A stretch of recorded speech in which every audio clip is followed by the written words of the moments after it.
Class 12 physics निरक्षीय रेखा पर स्थित बिंदु पर विद्युत क्षेत्र की तीव्रता।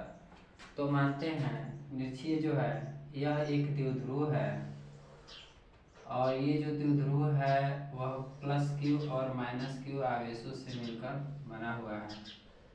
और ये जो द्विध्रुव है इस पर ये यहाँ पे जो माइनस क्यू आवेश है और इस पर प्लस क्यू आवेश रखा गया है।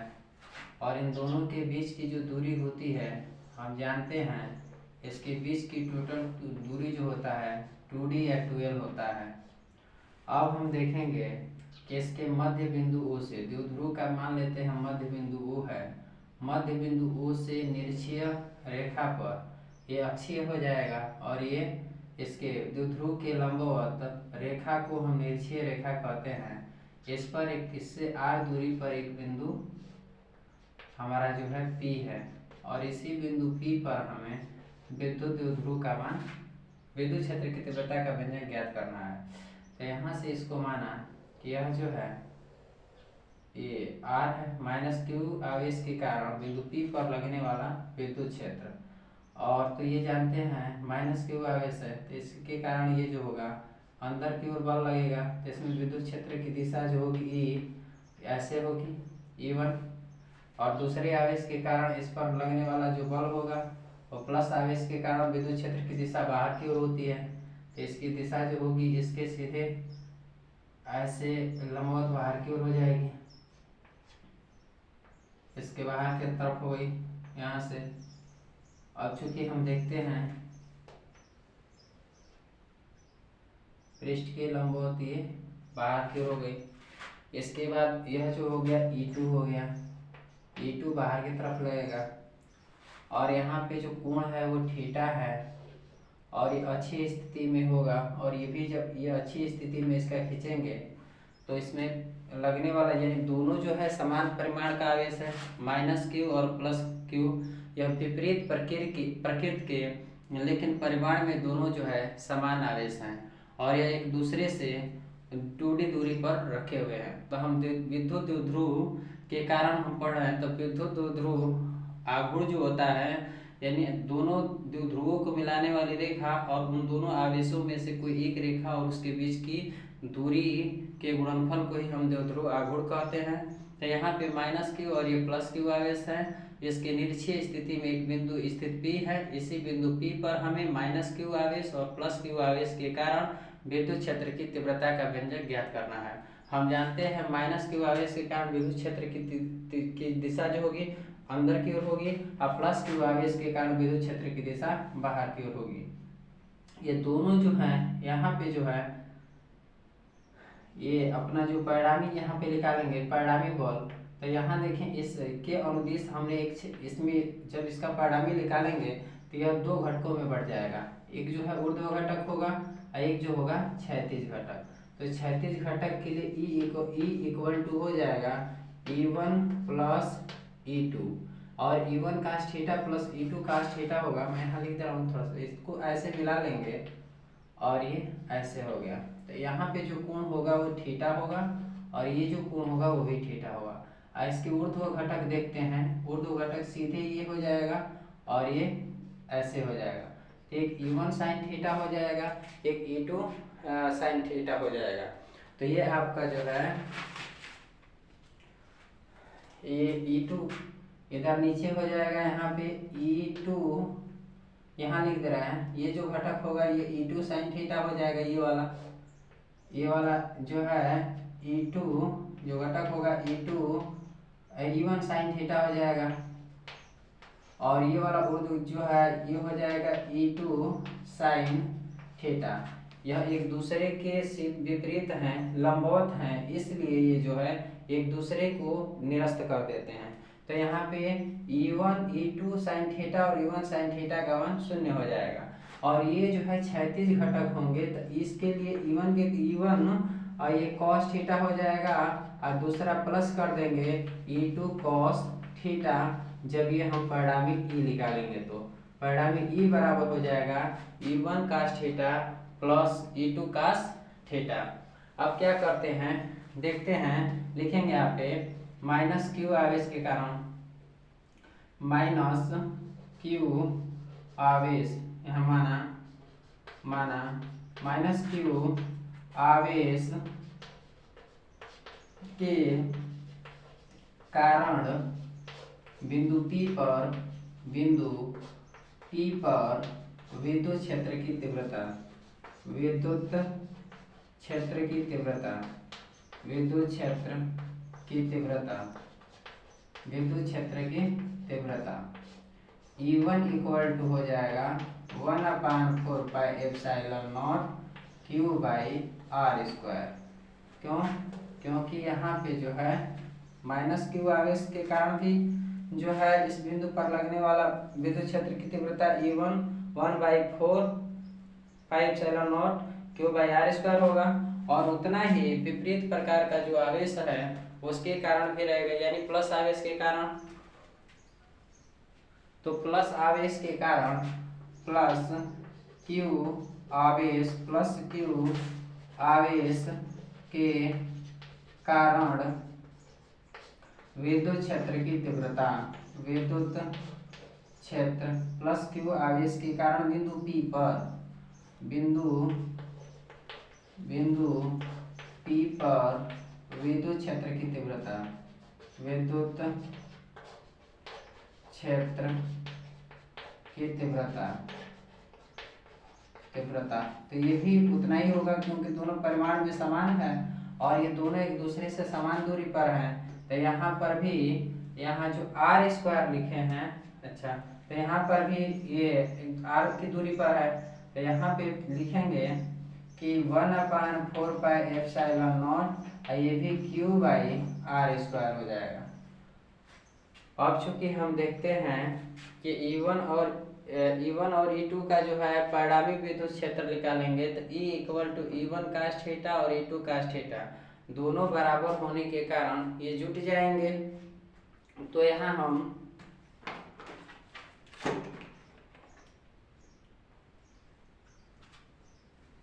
सबसे यहाँ पे जो आर स्क्वायर है और ये आर स्क्वायर है, इसके लिए हम क्या करेंगे, जिसके लिए निकालेंगे आर स्क्वायर बराबर हम देखेंगे, यानी इस प्लस माइनस क्यू आवेश से ये जो है आर दूरी पर स्थित है।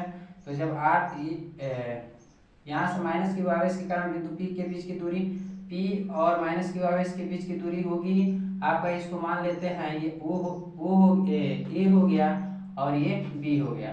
तो यहाँ पे जहाँ पे हम ये आर स्क्वायर लिखे हैं, इसके बीच की दूरी यहाँ पे देखिए AP है, तो यहाँ AP का स्क्वायर कर देंगे, AP का स्क्वायर, और यहाँ पे जो है ये जो है इधर जो है यानी प्लस क्यू आवेश से यहाँ के बीच की दूरी जो है इसको PB कर देंगे, तो यहाँ PB का वर्ग हो जाएगा। हम पढ़े हैं कूलाम के नियमानुसार। अब हम क्या करते हैं, इन दोनों को PA और PB का मान निकाल लेते हैं। यहाँ से PA इक्वल टू PB होगा। क्यों? क्योंकि ये PA और PB, यहाँ से बिंदु A और बिंदु P, बिंदु P और बिंदु B, ये दोनों ये एक दूसरे से समान दूरी पर होंगे। तो जब समान दूरी पर होंगे तो हम जानते हैं यहाँ से समकोण त्रिभुज बन रहा है ये, तो समकोण त्रिभुज, इधर भी ये समकोण त्रिभुज हो रहा है। यहाँ पे थीटा है, थीटा के सामने की भुजा जो होती है लंब होती है और समकोण के सामने की भुजा कर्ण होती है। तो हम जानते हैं पाइथागोरस प्रमेय होगा ये, यानी ये देखिए यहाँ पे जो है ये 2D ध्रुव के बीच की दूरी 2D माने हैं, तो बिंदु O के लिए D हो जाएगा इतना, और इससे आगे जो होगा ये भी आपका यहाँ से ये इतना हो जाएगा D, यानी ये टोटल D जोड़ देंगे तो ये 2D हो जाएगा। तो जो ये D है, तो यहाँ पे हम जानते हैं कर्ण का वर्ग इक्वल टू होता है लंब का वर्ग प्लस आधार का वर्ग। तो यहाँ से कर्ण का वर्ग निकालेंगे तो कर्ण आपका AP है, तो जब AP का मान कर्ण की जगह पे AP रखेंगे तो AP का वर्ग इक्वल टू ये लंब आप देख रहे हैं कि यहाँ पे थीटा के सामने भुजा लंब होती है, तो लंब R है, R स्क्वायर, आधार जो है आपका यहाँ इतना आधार है, आधार D हो गया, तो यहाँ पे D का स्क्वायर। जब ये वर्ग हटेगा तो AP बराबर अंडर रूट में R square plus D square हो जाएगा। तो यहाँ पे लिखेंगे इसका मान R square plus D square. तो इस तरह से हम देख रहे हैं PA और PB का मान जो है अंडर रूट में R square plus D square. अब हम देखेंगे कि ये जो E1 और E2 है दोनों यहाँ पे परिणामी जब निकालेंगे तो दोनों ये जो है एक ही दिशा में होने के कारण क्षैतिज घटक में क्षैतिज घटक के लिए cos थीटा लेते हैं, ऊर्ध्व घटक के लिए sin थीटा लेते हैं। तो यहाँ E1 sin थीटा और E1 sin थीटा नीचे है और E2 sin थीटा ऊपर है, ये दोनों एक दूसरे को निरस्त कर देंगे तो परिणामी उसका शून्य हो जाएगा। लेकिन ये दोनों एक ही दिशा में होने के कारण जब इसका परिणामी निकालेंगे तो ये परिणामी निकालेंगे तो ये दोनों जुड़ जाएंगे, E1 cos थीटा और E2 cos थीटा। तो चूंकि यहाँ हम देख रहे हैं कि आप परिमाण में दोनों समान है तो यहाँ E1 बराबर ये हो जाएगा E2। E1 और E2 जो है ये माइनस क्यू जो है उतना ही इस पर विद्युत क्षेत्र लगाएगा और ये प्लस क्यू जो है इस पर समान दूरी होने के कारण दोनों की यह जो है उतना ही बल लगाएगा।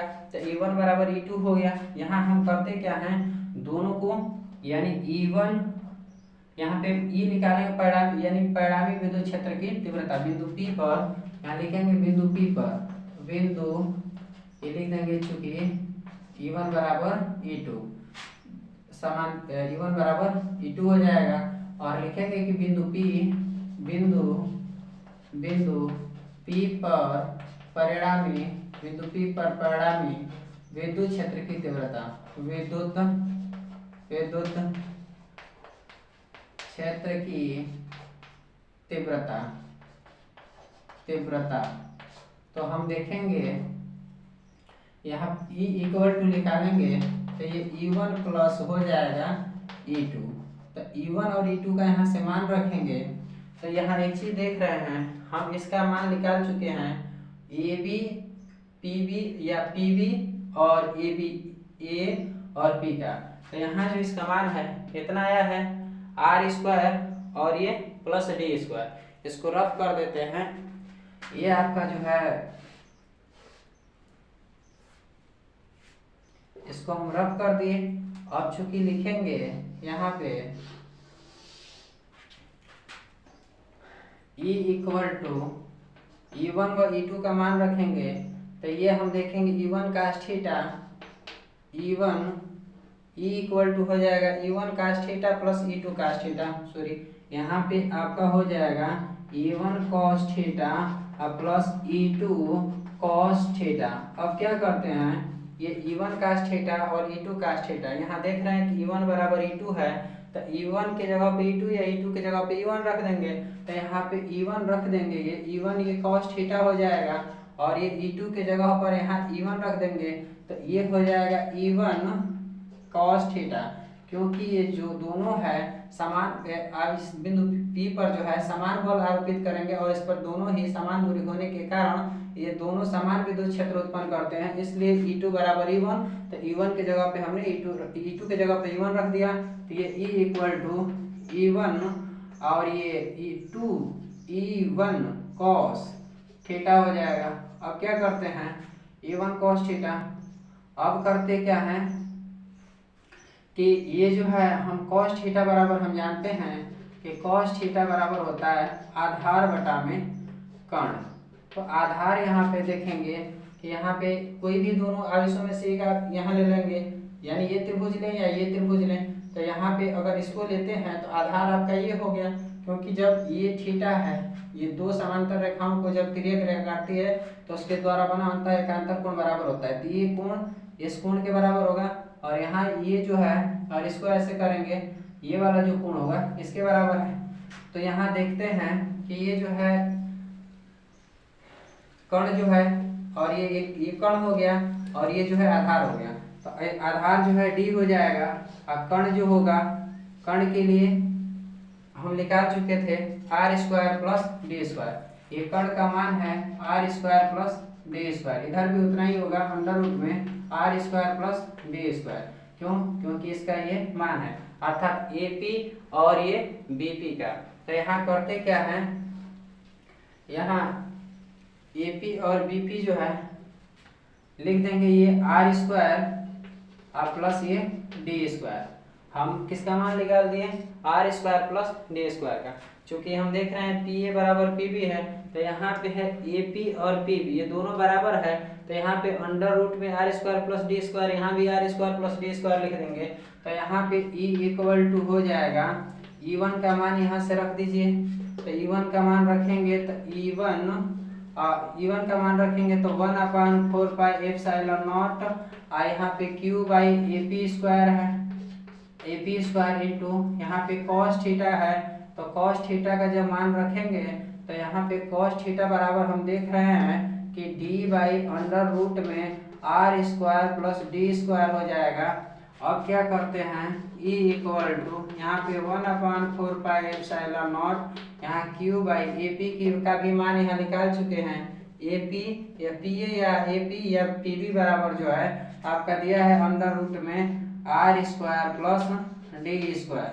अब इसका चूंकि वर्ग है तो इसका वर्ग कर देंगे into d by under root में r square plus D square. करते क्या, वर्ग से कड़ी गायब हो जाएगी। तो E इक्वल टू आपका निकल के आएगा 1/4πε0 और यहाँ पे Q by r square plus D square, क्योंकि वर्ग से कड़ी हट जाएगी। और यहाँ आपका हो गया d बाई अंडर रूट में यहाँ पे r square plus D square, करणी का मान 1/2 होता है। हम जानते हैं कि गुणा क्रिया में आधार समान हो तो घाते जुड़ जाते हैं। तो r square plus D square r square plus D square है। तो यहाँ पे E इक्वल टू 1/4πε0 हो जाएगा और Q इंटू यहाँ पे जो है 2 छूट रहा है, यहाँ पे 2 है तो यहाँ 2 लिख देंगे, फिर इसका 2 में गुणा कर देंगे तो 2 इंटू Q इंटू इतना हो जाएगा, फिर यहाँ 2 हो गया। अब यहाँ पे 2Q D हो जाएगा और बटा में यह जो r square plus D square, इसका पावर x का घात 1 है और इसका घात 1/2 है। तो इसको घातों को सॉल्व कर देते हैं। तो E इक्वल टू 1/4πε0 और यहाँ पे 2Q इंटू 2D कर देंगे, Q into 2D by r square plus D square के पावर 2 1 में 2 1 3/2 हो जाएगा। अब क्या करते हैं, हम r स्क्वायर की तुलना में डी स्क्वायर, r स्क्वायर की तुलना में डी स्क्वायर बहुत ही छोटा है, बहुत ही छोटा है, अतः डी जो है D very less than r, अतः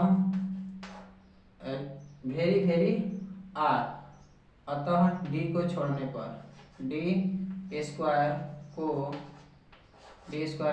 छोड़ने पर तो हम छोड़ देंगे यहाँ पे।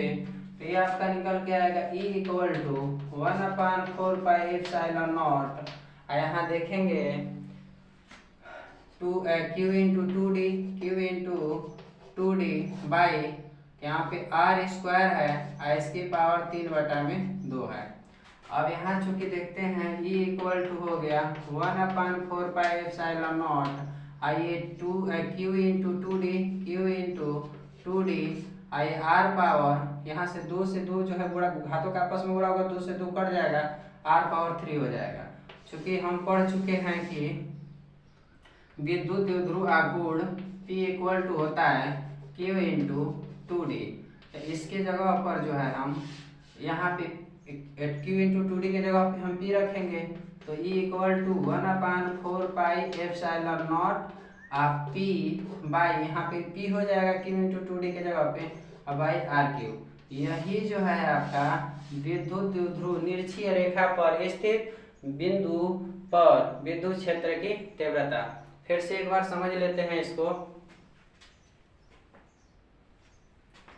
माना यहाँ पे एक वैद्युत द्विध्रुव है जो प्लस Q और माइनस Q और प्लस Q आवेशों से मिलकर बना हुआ है। इसके बीच की द्विध्रुव के बीच की दूरी 2D है, जिसका मध्य बिंदु O है। इसके मध्य बिंदु O से R दूरी पर निरक्षीय रेखा पर स्थित एक बिंदु P है। इसी बिंदु P पर हमें विद्युत क्षेत्र की तीव्रता की गणना करनी है। तो इसमें हम करते क्या है, यहाँ से जो है बिंदु P से बिंदु माइनस Q और बिंदु A, द्विध्रुव के बिंदु A और बिंदु B से मिलाया।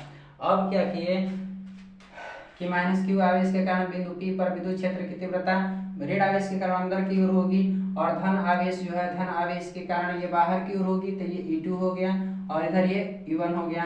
अब क्या करते हैं कि यहाँ पे देख रहे हैं कि ये थीटा है, तो यहाँ से क्षैतिज घटक, यहाँ पे 2 घटक लेंगे, इस बिंदु P पर 2 घटक लेंगे। एक जो होगा क्षैतिज घटक होगा जो AB के समानांतर होगा, AB के ये समानांतर, एक ऊर्ध्व घटक लेंगे यानी AB के लंबवत, तो ऊर्ध्व घटक ये ऊपर E2 जितना बल रहेगा, नीचे भी उतना ही विद्युत क्षेत्र उत्पन्न होगा जितना ऊपर होगा, ये दोनों एक दूसरे को निरस्त कर देंगे। ऊर्ध्वाधर घटक को साइन थीटा लिया जाता है और क्षैतिज घटक को कास थीटा, ये दोनों एक दूसरे के विपरीत होने के कारण ये निरस्त, एक दूसरे को निरस्त कर दिए, तो इसका जो मान होगा वो E1 साइन थीटा और E2 साइन थीटा का जो परिणामी होगा वो 0 होगा। लेकिन ये क्षैतिज होने के कारण और दोनों की दिशा ऐसे होने, इसकी इधर और इसकी इधर होने के कारण इसका परिणामी निकालेंगे, तो दोनों यानी E1 कास थीटा और E2 कास थीटा जुड़ जाएगा, तो इसका परिणामी E equal to E1 cos theta plus E2 cos theta हो गया। अब हमें चूंकि ये जो 2D है इसके मध्य बिंदु O से खींचे हैं, तो आधी दूरी ये D हो जाएगी, इधर D हो जाएगी, दोनों को जोड़ेंगे तो ये 2D हो जाएगा।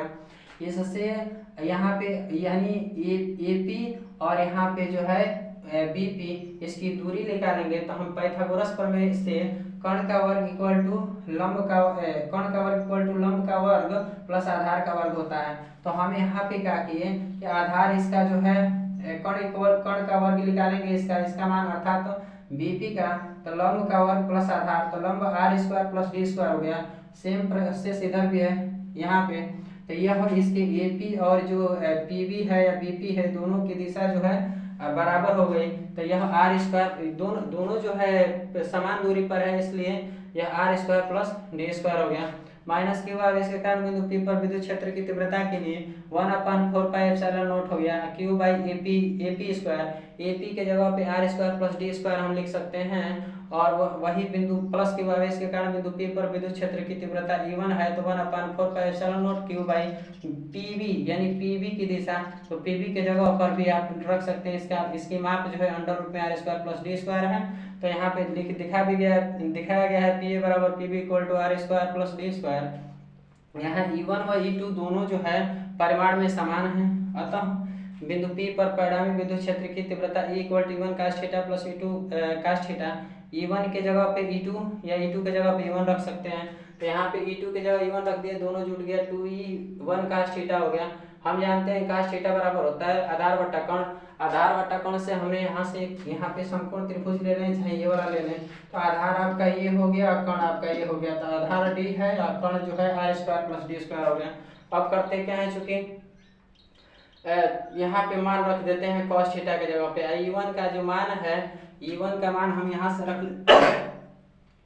E1 का मान हम यहाँ से उठा के यहाँ रख दिए, तो ये आपका हो गया 2 है, E के जगह पे इतना मान रख दिए, AP का मान दिया हुआ है R² प्लस D², गुणा क्रिया में आधार ये देखिए वर्ग से कर्ण ये जो है हट जाएगी, तो R² प्लस D² हो जाएगा, और इस कर्ण का मान 1/2 होता है, गुणा क्रिया में आधार समान घातें जुड़ जाती है, तो R² plus D² R² plus D², आधार समान है तो एक इसकी घात और 1/2, तो 2 एकम में 2 1 3 हो गया, 3/2 हो जाएगा। अब क्या है, R² की तुलना में D बहुत छोटा होगा, अगर द्विध्रुव अगर अत्यंत ही अल्प दूरी पर हो तो R की तुलना में D बहुत छोटा हो जाएगा, तो D को हम छोड़ दिए हैं D² को, तो यहाँ पे R² हो गया, इसके पावर जो है 3/2 था, तो 2 से 2 ये कट गया, तो जब 2 से 2 कट गया तो आपका Q × 2D या बाई R² हो गया। हम P बराबर पढ़े हैं Q × 2D होता है, तो इसके जगह पर जो है इतना के जगह पे हम P रख दिए, तो ये P/RQ, यही जो है निरक्षीय रेखा पर स्थित किसी बिंदु पर विद्युत क्षेत्र की तीव्रता का ये व्यंजक प्राप्त हुआ। अगर वीडियो समझ में आया होगा तो वीडियो को जो है लाइक और सब्सक्राइब करें। Thanks for watching.